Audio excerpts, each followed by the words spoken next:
everybody, my name's TankRunner, and welcome to another episode of Drawing Roulettes and World Building.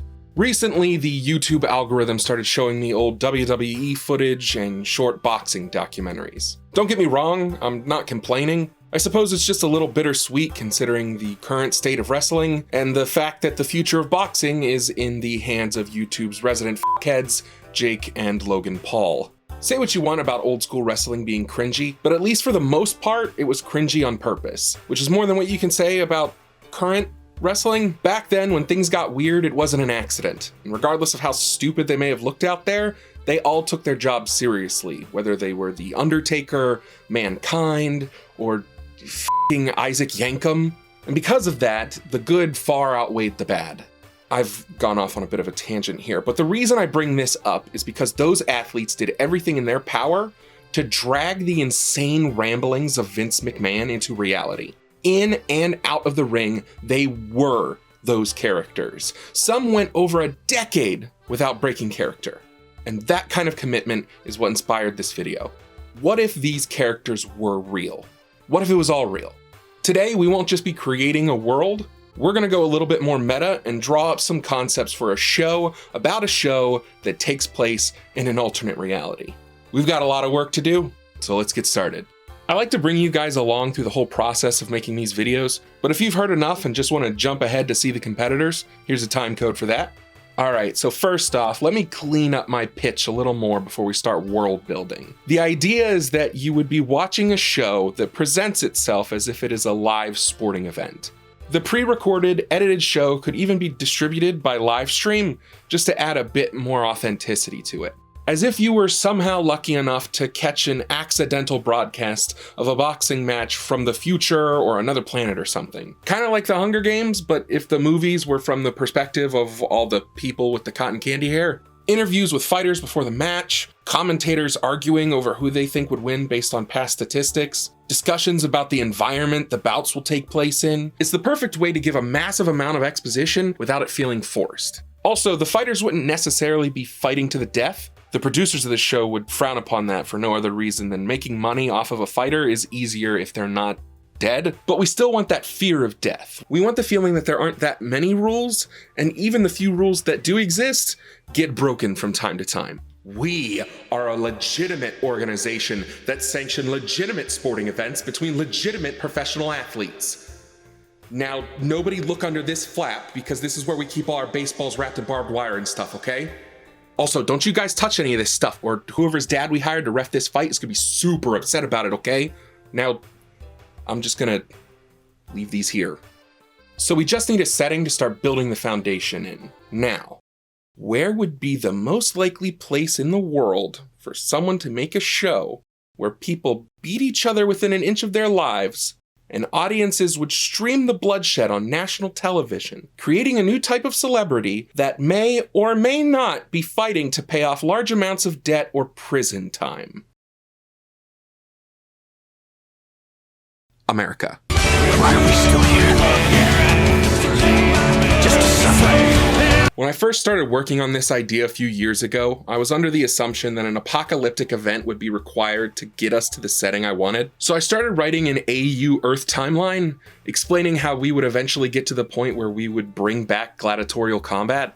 But turns out I had a bit too much faith in humanity because I accidentally predicted pretty much all of the major events of 2020 and 2021 to a horrific degree. So either I underestimated how much time is needed before ESPN starts streaming death sports, or we're in the beginning stages of the end times. Both options aren't great. I'm not going to go into all the details of the AU timeline, not today at least, but there are three important things you should know for now. One, at this point in the timeline, we're like 800 years in the future. Two, due to a lack of structure and infighting, the United States are now individual countries in practically every way but title, gaining more control and in some cases absorbing other states. And three, America was split in half by the Mississippi, eastern side under the leadership of their military, and the western side pretty much being the Fallout franchise.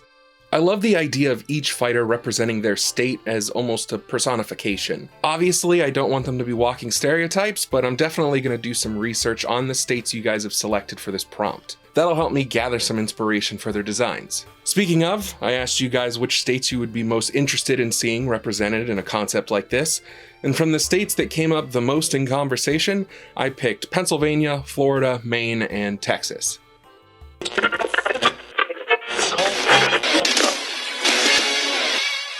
Welcome back to GSN's coverage of the 56th Annual Deadlock Tournament. We've got a lot of competitors to cover today, so what do you think, Tom? Should we get started? Absolutely, Jay. There are over 50 combatants arriving as we speak for this year's tournament, but I've decided to start with one of my favorites. Representing the Pennsylvania province, Baxter Two-Hit Douglas, known lovingly by his Deadlock fans as the Dozer. Douglas started his fighting career in the pit, scraping his way to the top of the dead pool without a sponsor. Now, we've seen that be an extremely bad idea in the past, but obviously it worked out for him. Without a contract or manager to soak up all that drug money, he was able to save up enough coin to register himself into the Deadlock roster. Not just that, but he was able to purchase equipment needed to build his rig. Yes, the rig. Let's talk about the rig for a minute. Is it true the kid built it himself? That's right. Up until recently, fighting was just a hobby of his. He actually worked in the slum trade to make ends meet, metals specifically. Followed in his father's footsteps at the factory, apparently.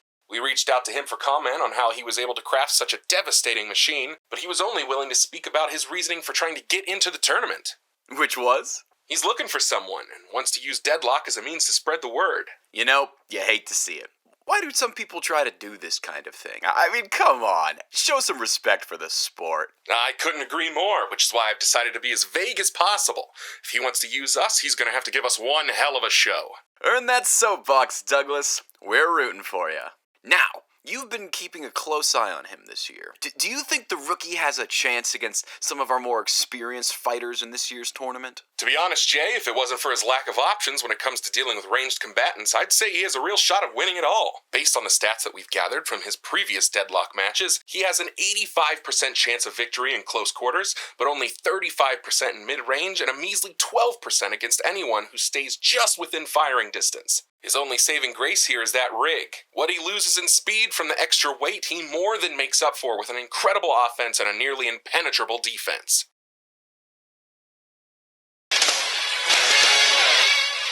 Next up, we have a fan favorite representing the Blackwater State, Trevor Anson. As part of an interview Anson did with GSN back in 2841, he told us that he never really had any intention of becoming a high-profile Deadlock competitor. Here's a quote. "It was a dare. I guess I was coming down off of something, or was riding the high of whatever job I just wrapped up, talking about how I could never die. Some dead I don't remember his name, bet me I wouldn't register myself.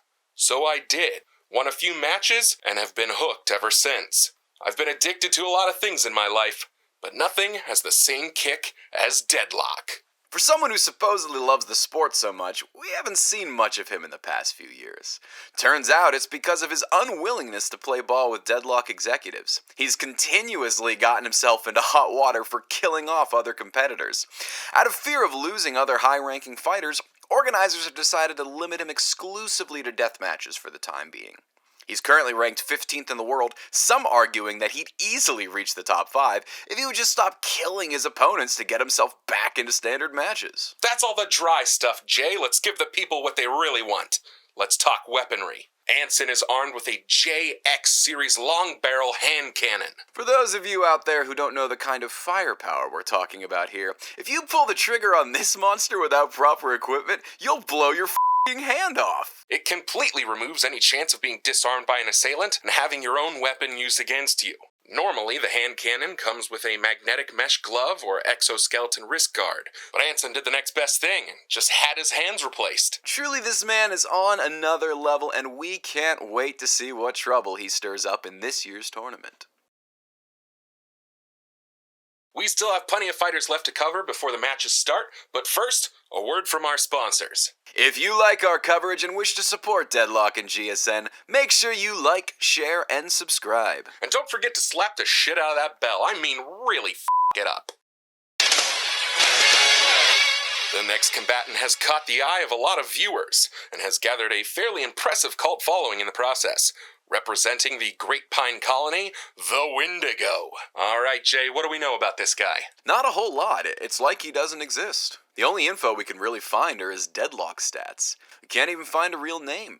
We at least know he's an inmate, right? Not necessarily. We can't match his face to any prisoner being held in Maine, and his handlers and the soldiers that escort him everywhere aren't even marked with any kind of identification. Mysterious for sure, and that's what people like about him. I've heard more conspiracies about the Windigo than any other fighter to date.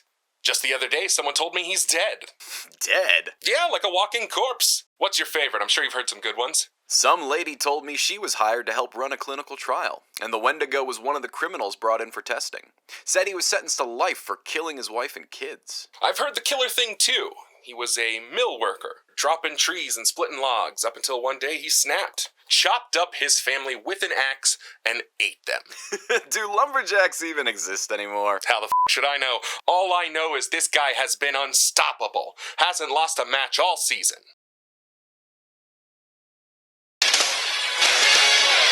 We're running out of time before the fights start, so let's go over to our next competitor. He's a true veteran, registered himself nearly 30 years ago, a respected name in most deadlock circles, representing the Lone Star Dominion, Eli Reeves. Reeves is the fourth member of the Texas Rangers to join the deadlock roster. Not one of them has ever ranked as high as Eli, though. Maybe he'll be the first to bring home the title of champion. Not only is he a trained marksman, but he's a trick shooter, and his rifle is highly customizable to remain extremely dangerous, whether he's locked in close combat or perched 3 arenas away. And we haven't even begun to talk about his ability to blend in with his environment. He's used to rocks and sand, but we've seen him be dealt arenas with biomes he's unfamiliar with, and he's still been able to roll with the punches, and his camo never seems to suffer for it. He's a huntsman, plain and simple. You never see him coming until it's too late. So what do you think, Jay? Does he have what it takes? I think he might, Tom. We've seen a lot of combatants enter the arena with a rifle before, but none with the kind of experience and skill that Reeves brings to the table. Well, you definitely don't get old in a sport like this without knowing how to take care of yourself. Which leads us perfectly to his only real drawback.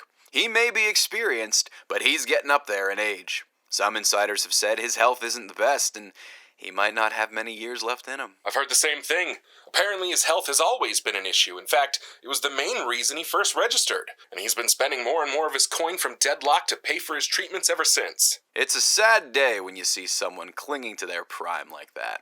It really is, Jay. It really is. So what do you guys think? Do you like how the world building is coming along? Would you be interested in seeing more of this world in the future? Let me know in the comments below. Once again, thanks to my friend Benty for stepping in to do voice acting for me. He's an awesome guy and you should definitely check out his work. Links to that in the description. If you haven't already, please like, share, and subscribe. It really helps me out. If you want to take a crack at drawing any of the prompts I've done, or you want to send me some artwork to help flesh out my worlds, please send them to me over on my Twitter. I love to see what you guys make. But until then, thanks for watching, and I'll see you on the next one.